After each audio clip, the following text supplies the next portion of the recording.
we use a puncture hole from an intravenous needle to introduce. Zoom a little bit out, not too close, not too close, that we know where we are. Thank you. A little bit more, yes, yeah. And a little bit more. Zoom out a little bit, yes. Okay, and then I introduce my 0.7 cannula. These holes don't have to be closed. And I'm here at the deepest level possible. I'm touching the bone. With my non-dominant hand, I have contact with my cannula. I want to know where I am. And now, you see, the idea is not to fill the eyelid. The idea is to fill the infrabrow region and think of it as lowering the supraorbital rim. That's the right location of the fat. So you see, I think the injection technique, Sid Coleman has given us a tool to do the fat. He standardized this procedure, which is very important. But I think the most important is the injection technique. It must be done with multiple tunneling, leaving very small aliquots of fat in the patient. And in her case, I will inject like 1.5 cc. Now the message is, if you start this, don't exaggerate. It's easy to do a little refill procedure than if you have to put too much, you have to take it out, and this is considered as a complication. So you see very delicate, multiple tunneling. I see people injecting a bolus here that most of it will die. Very delicate. I think I do like 40, 50 passes with my cannula. Here I am. Yes. And I do the same. Normally I leave my cannula in place. Here we are. And then 1.5 cc. It's also very important that your cannulas are, that you fill them exactly to 1 millimeter. So we have to compare, look for asymmetries, and this is 1.5 millimeter on the left, 1.5 millimeter on the right, and I'm happy with that. Okay? Malar area. Now, I'm going to attack the malar area from 2 directions, from lateral and from below. This part I will do from below. The problem is, if I do it from here, you tend to create a sausage, which will be visible in the lower eyelid. Another mistake, and this is what I did wrong before, another mistake is to try to correct only the orbitomalar groove, like you do with a filler. If you do that with fat, for sure you will create a sausage. Perhaps it's not visible, but on animation, when they speak, when they laugh, it will be visible. So the idea is to augment the whole orbitomalar area and blend out into the eyelid. Don't do an isolated lower eyelid augmentation. Now, can I have some methylene blue? Another rule of thumb is that most of the volume loss is anterior. So you will have, if I draw a vertical line on the lateral canthus, now 1/3 of the volume will go here, and 2/3 will go here. So most of the volume is medial to the lateral canthus, where most of the volume loss is due to the movement and the mimic activity. And that's another little trick. If you exaggerate with the lateral part, you will widen the bimaxillary diameter of the face, and you will change that face. That face has never been like this before. That's why we use pictures from before to see. Again, I'm on the zygomatic bone. I'm as deep, and I build up from the deep part. So this is 1 cc, and again, very delicate. Multiple tunnels, very slowly. Doesn't take so long if you're well organized. And then the rest I will do from the lower part. You do perpendicular.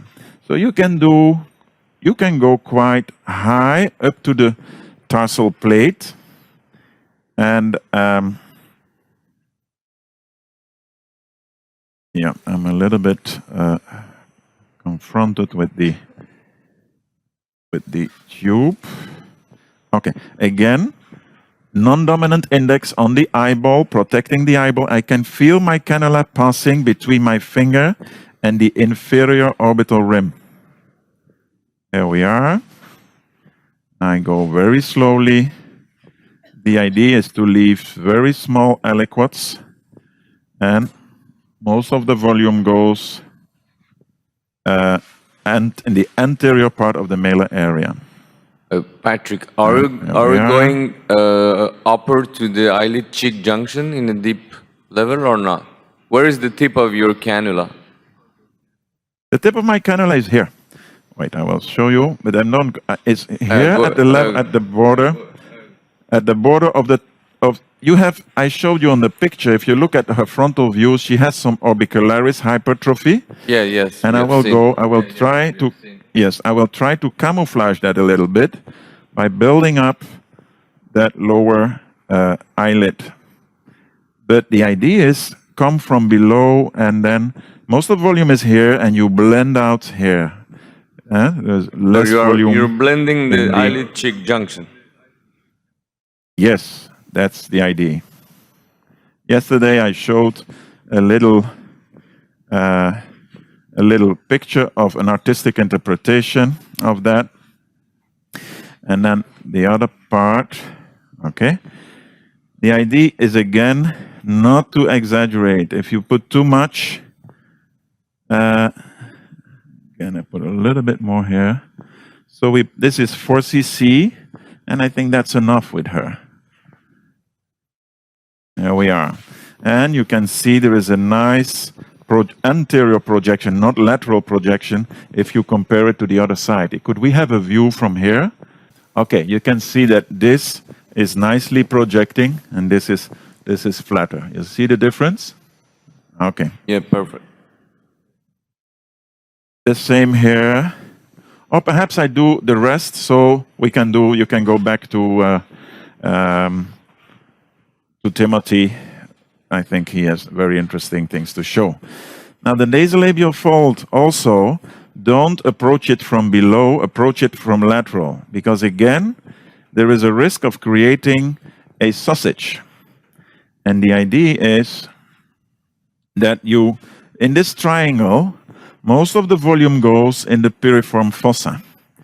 And she has, if you look at her picture, a little bit deeper fold on the right side than on the left side. So I'll see what it gives. I'm again deep.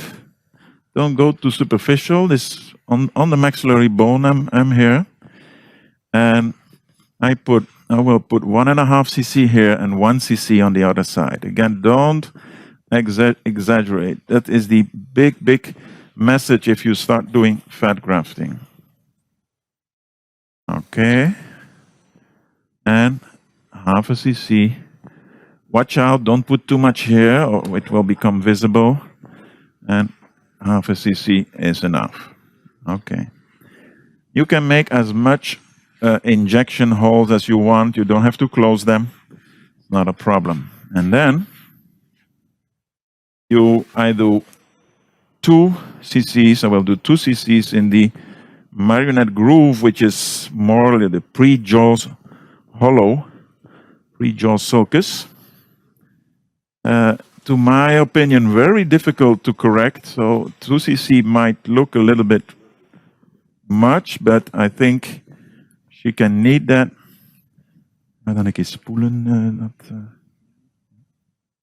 Again, deep, not superficial. That is the message.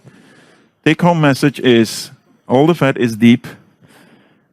Number 2, take-home message, don't exaggerate. So, Patrick, and there are very beautiful studies. Sorry, Ali? No, we just finished because then we have to switch to Tim. Finish what I will finish. I will do the sniff now. Sniff is sharp needle intradermal fat grafting.